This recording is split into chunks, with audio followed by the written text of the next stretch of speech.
제가 포트폴리오 보통 16종목 정도, 15종목 정도를 가지고 있는데 6개월에 한 번씩은요, 이거를 한 20종목으로 늘려요. 10종목은 옛날부터 가지고 있었던 종목이고 10종목이 새롭게 들어갔는데 이 10종목 중에서 올라가는 종목이 있고 떨어지는 종목이 있잖아요. 네. 그러면 떨어지는 종목은 아예 그냥 팔아버립니다. 그래서 한 20%, 30% 떨어지면 이걸 팔아서 올라가고 있는 종목으로 몰아줘요. 그러면 어떤 현상이 나중에 6개월 정도, 1년 정도 지나면 나타나게 되냐면 떨어진 종목은 보통 계속 떨어지는 경우가 많아서 손절을 잘한 거고요. 올라가는 종목은 투자 자금이 늘었잖아요. 제가 네. 갖고 있었던 거를 옮겨놨으니까. 그리고 이 종목들은 20, 30% 올라갔을 때 추가적으로 사면 보통 100%, 200% 가는 게 대부분입니다.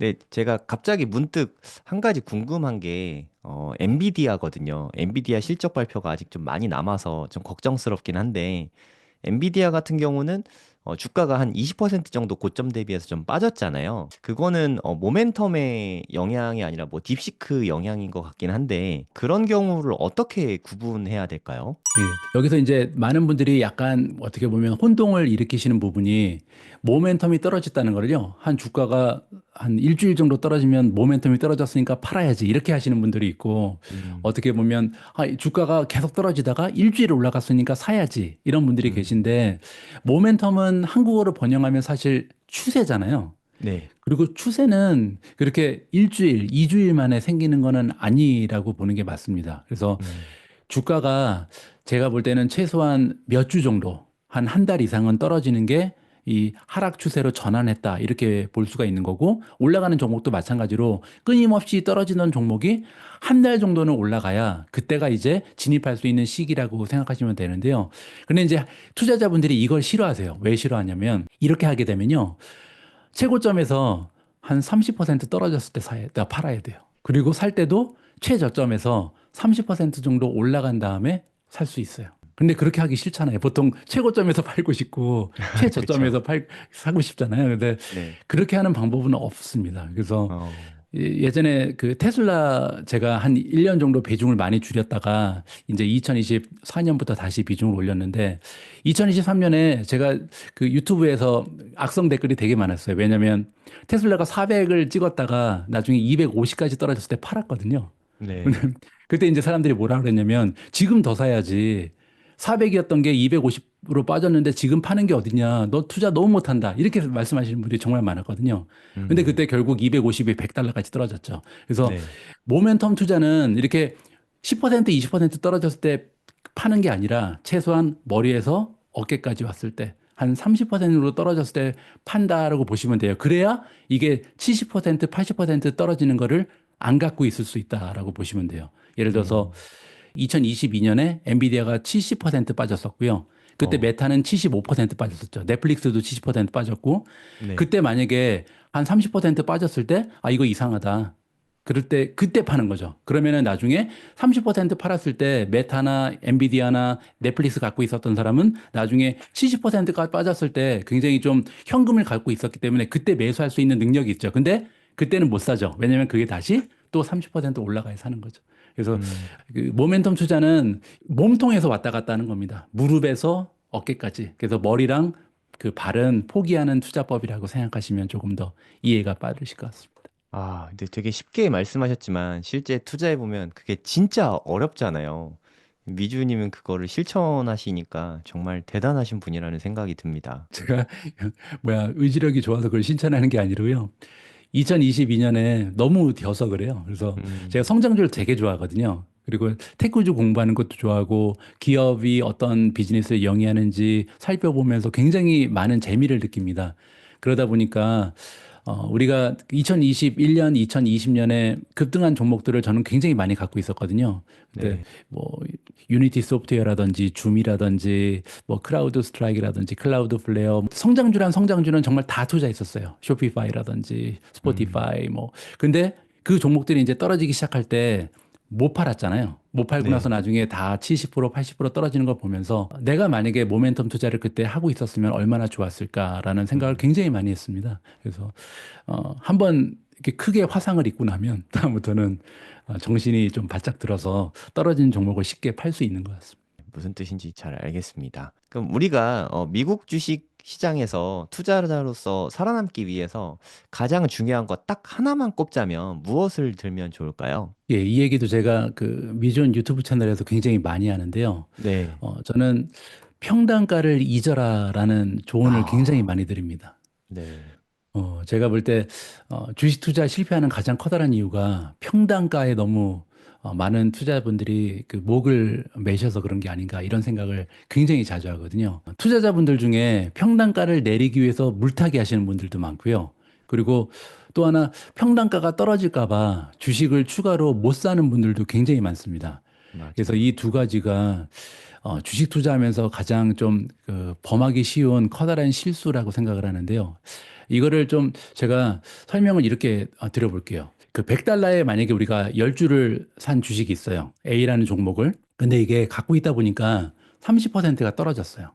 그래서 같은 종목을 우리가 이제 30% 떨어지면 70달러잖아요. 그래서 70달러에 10주를 추가적으로 사면요. 수익률이 마이너스 30%에서 갑자기 마이너스 17.65%로 올라갑니다. 이게 근데 이게 그 투자자 입장에서는 마음이 되게 좋거든요. 아, 이제 30% 떨어진 게 아니라 17%만 떨어졌으니까 곧 회복을 하겠지. 이런 희망을 가지게 된단 말이에요. 그래서 사람들이 이걸 많이 하는데 제가 볼 때는요, 이거는 그냥 현상에 불과하고 사실은 똑같은 종목에 투자했을 뿐이지 두 번에 각각 다른 투자 결정을 내린 거거든요. 그래서 첫 번째 한 투자 결정은 그대로 마이너스 30%고요. 두 번째 투자한 결정은 그냥 0%에서 시작하는 거예요. 그래서 이거를 음, 합쳐서 생각하는 거는 굉장히 그 이상한 그 비합리적인 사고 방식인데 자꾸만 이렇게 하는 이유는 뭐냐면 평단가 때문에 그러죠. 그래서 음, 평단가는 절대 보면 안 된다고 저는 생각을 해요. 이 평단가라는 것 때문에 자꾸만 두 번 나눠서 산 거를 하나로 합쳐서 사람들이 보는 경향이 있다. 그리고 이것 때문에 사람들이 뭐라 그러냐면요. 손절하지 않으면 손실이 아니다라는 얘기를 합니다. 그러니까 만약에 30% 떨어졌어도 우리가 그냥 들고 있으면 나중에 올라간 다음 팔면 되니까 절대 나는 파는 그 순간까지는 이 하락을 경험한 게 아니다. 내 자금은 줄어들지 않았다. 이렇게 합리화시키는 분들이 굉장히 많거든요. 근데 이건 말도 안 되죠. 왜냐면 내가 가지고 있는 종목이 30% 떨어졌어요. 그리고 어제 주식시장이 끝났어요. 그 얘기는 뭐냐면요. 그 끝난 시점에서 이미 나의 수익률은 확정이 된 겁니다. 뭐 예를 들어서 1000달러를 투자했는데 30% 떨어지면 700까지 떨어진 거잖아요. 근데 우리는 이 700달러를 가지고 선택권이 있어요. 이 종목, 똑같은 종목을 700달러를 계속 투자할 것인가? 아니면 B라는 종목, 아니면 C라는 종목으로 옮겨가서 700달러를 다시 다른 주식에 베팅할 것인가? 이런 그 옵션이 있거든요. 근데 그 옵션 중에 만약에 팔지 않는다 그러면 팔지 않았다고 해서 손실이 없는 게 아니라 똑같이 손실을 입은 상황에서 같은 종목에 다시 한번 베팅을 하는 거죠. 주식시장이 시작될 때. 그래서 이거를 우리가 생각해 봐야 되는데 이걸 생각하지 않고 그냥 나는 손절하기 싫으니까 이 주식을 가지고 있는다. 그러면 정말 그 주식 투자가 성공할 수가 없죠. 왜냐하면 주식 투자는요, 가장 좋은 종목을 가지고 있어야지 손실을 보기 싫어서 이 종목에 투자한다. 이건 말도 안 되거든요. 그래서 어제 투자한 종목이 30%가 떨어졌으면 그만한 이유가 있을 텐데 그 이유를 무시하고 나는 이 종목을 그냥 갖고 있는다. 그 얘기는요, 내일은 이 종목이 올라갈 거라는 그 굉장히 선명한 투자 논리가 있을 때만 가능한 거고 만약에 그냥 손실을 입기 싫다는 이유 때문에 이거를 그냥 유지한다면 또 한 번의 실수라는 거죠. 그래서 처음에 30% 떨어지는 종목을 산 것도 실수였는데 이걸 그대로 갖고 있는 것도 또 다른 실수다라고 저는 생각을 합니다. 그리고 반대로 추가 매수도 사람들이 잘 못해요. 만약에 수익을 냈는데 이 익절을 하지 않으면 수익을 못 냈다고 생각하시는 분들이 굉장히 많거든요. 그래서 만약에 뭐 엔비디아를 내가 10주 갖고 있는데 이 10주가 100%가 올라갔어요. 그래서 200달러까지 올라갔는데 그러면은 이제 수익률이 100%죠. 근데 10주를 더 사게 되면 100%가 갑자기 33%로 쭉 떨어지거든요. 그러니까 안 사요. 엔비디아를. 그래서 음. 내 평단가를 망치기 싫어서 엔비디아가 정말 좋은데 안 사는 분들이 너무 많거든요. 그래서 이것도 어떻게 보면 아까 그 떨어졌다는 이유로 주식을 들고 있는 거랑 정반대로 또 하나의 실수가 되는 거죠. 그래서 이 익절하지 않으면 수익이 아니다라는 사고방식도 버려야 됩니다. 그래서 내가 만약에 100% 올라간 주식을 지금 팔게 되면 그 얘기는 지금 이 시점에서는 내가 파는 종목보다 더 좋은 종목이 있을 때만 이 그 익절이 어떻게 보면 합리화될 수 있는 거예요. 그리고 만약에 내가 지금 생각할 때 만약에 이게 엔비디아다. 그러면 엔비디아를 팔고 다른 종목이 더 좋아 보이는 종목이 없다면 그대로 가지고 있는 게 맞다라고 생각을 하거든요. 그래서 제가 여기서 드리고 싶은 메시지는 뭐냐면 평단가는 주식의 가치랑은 아무런 상관이 없습니다. 왜냐하면 세상에는 수많은 투자자가 있고 투자자마다 평단가는 다 다르거든요. 그래서 뭐 예를 들어서 애플 같은 주식은 지금 현재 주가가 뭐 예를 들어서 200이다. 그러면 어떤 투자자는 평단가가 250일 수도 있고 어떤 투자자는 평단가가 150일 수도 있고 어떤 투자자는요 평단가가 10달러일 수도 있어요. 그러면은 이 사람들이 각각 가지고 있는 평단가는 천지 차이로 굉장히 다른데 이 평단가를 가지고 투자 결정을 한다는 것은 합리적으로 정말 설명할 수 없을 만큼 커다란 실패다. 굉장히 커다란 그 실패를 가져올 수밖에 없는 원인이다라고 저는 생각을 합니다. 야, 평단가를 잊어라. 저도 항상 늘 명심해야 될 것 같습니다. 너무 중요한 말씀 해주신 것 같아요. 그 미주님 말씀 듣다 보니까 제가 문득 궁금해진 게 보통의 경우에 리밸런싱을 할 때 보통 예, 사람들은 수익률 많이 난 거를 팔고서 마이너스 된 거를 메꾸고 이렇게 뭐 꽃을 꺾고 잡초에 물 준다 이렇게 표현하기도 하는데 예, 보통은 그렇게 리밸런싱 하는데 그게 좀 잘못됐다는 뜻이잖아요. 저는 그렇죠. 궁금한 게 미주님은 리밸런싱 하실 때 리밸런싱 주기는 어느 정도 갖고 계신지 뭐 그런 게 좀 궁금합니다. 보통은 6개월에 한 번씩 포트폴리오를 정비합니다. 그래서 제가 포트폴리오 보통 16종목 정도, 15종목 정도를 가지고 있는데 6개월에 한 번씩은요, 이거를 한 20종목으로 늘려요. 음, 그래서 20종목으로 다시 한번 개편을 하면서 구독자분들하고 공유도 하고 이런 종목으로 한번 지금 볼 때 뭐 대통령도 바뀌었으니까 그리고 새로운 해가 시작됐으니까 지금 현재는 이런 주식으로 한번 베팅을 할 만하다 이렇게 만들어 놓습니다. 그렇게 만든 다음에 어떤 식으로 운영을 하냐면요. 처음에는 투자 자금이 비슷하게 들어가겠죠. 특히 이제 네. 새롭게 편입된 종목들은. 근데 예를 들어서 10종목은 옛날부터 가지고 있었던 종목이고 10종목이 새롭게 들어갔는데 이 10종목 중에서 올라가는 종목이 있고 떨어지는 종목이 있잖아요. 네. 그러면 떨어지는 종목은 아예 그냥 팔아버립니다. 특히 음, 신규 종목은. 음, 왜냐하면 제가 생각하는 거랑 방향이 반대쪽으로 가잖아요. 그래서 예를 네. 들어서 한 20%, 30% 떨어지면 이걸 팔아서 올라가고 있는 종목으로 몰아줘요. 그러면 어떤 현상이 나중에 6개월 정도, 1년 정도 지나면 나타나게 되냐면 떨어진 종목은 보통 계속 떨어지는 경우가 많아서 손절을 잘한 거고요. 올라가는 종목은 투자 자금이 늘었잖아요. 제가 이 네. 갖고 있었던 거를 옮겨놨으니까.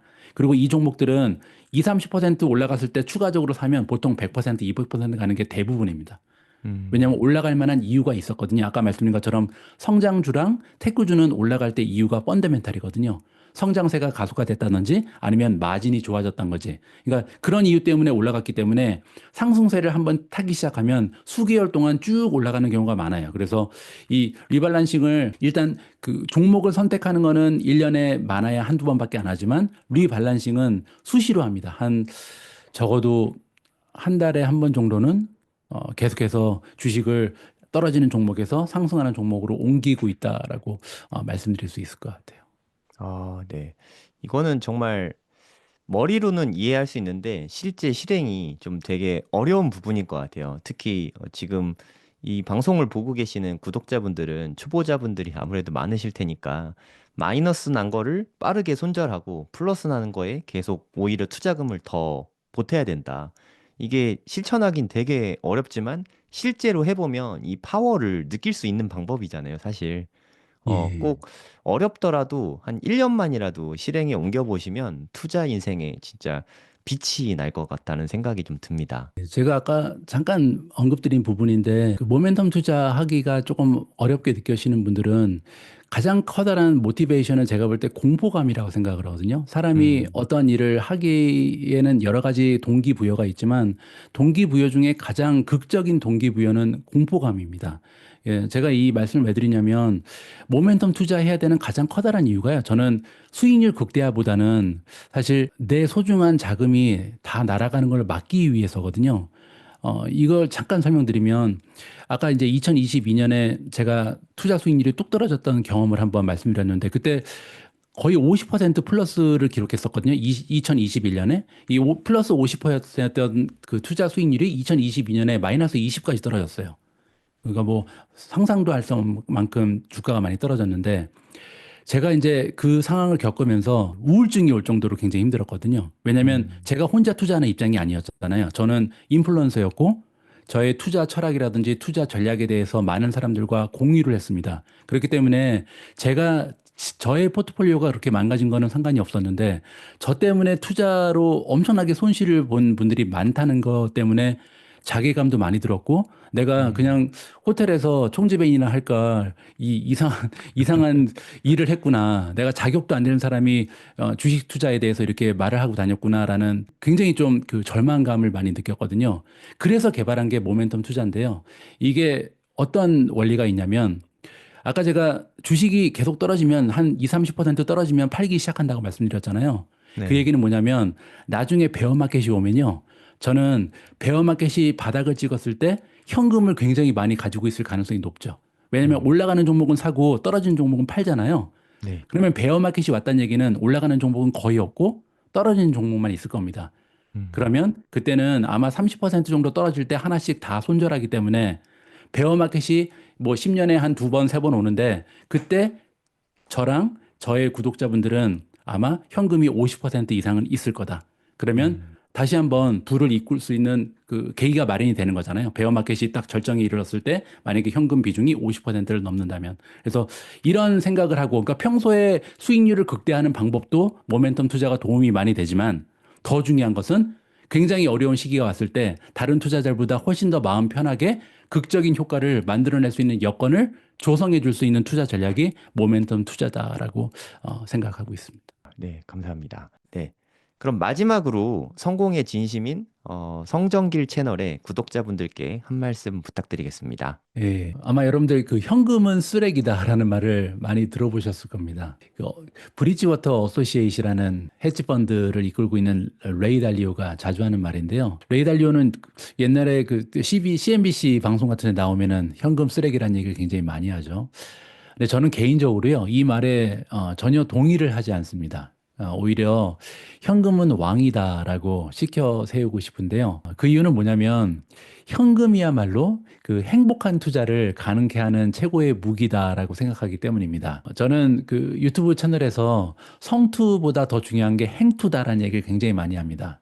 그래서 뭐 성공적으로 투자하는 것도 중요하지만 결국 우리가 투자를 하는 이유는 행복하기 위해서기 때문에 투자 과정도 굉장히 좀 건강하고 우리가 스트레스도 덜 받고 행복한 마음으로 할 수 있어야 된다라고 생각을 하거든요. 그래서 이 건강한 마인드를 가진 투자자라면 시장이 이렇게 과열될 때는요, 저가 매수 기회가 찾아올 수 있다는 기대감을 갖고, 그러니까 뭐 베어마켓까지는 아니더라도 조정은 찾아올 수 있다. 조정은 원래 역사적으로 매년 한 번씩은 온다. 이런 생각을 가지면서 현금 비중을 좀 늘리는 그런 현명한 모습을 보이는 게 좋지 않을까 이런 생각을 합니다. 뭐 가령 예를 들어서 1억 원을 가지고 투자를 하면요. 1억 원에서 이제 내가 원래 가지고 있었던 그 전략이 있을 거 아니에요. 나는 보통 20%는 현금으로 가지고 있을 거야. 이렇게 결정을 한 사람이 있으면요.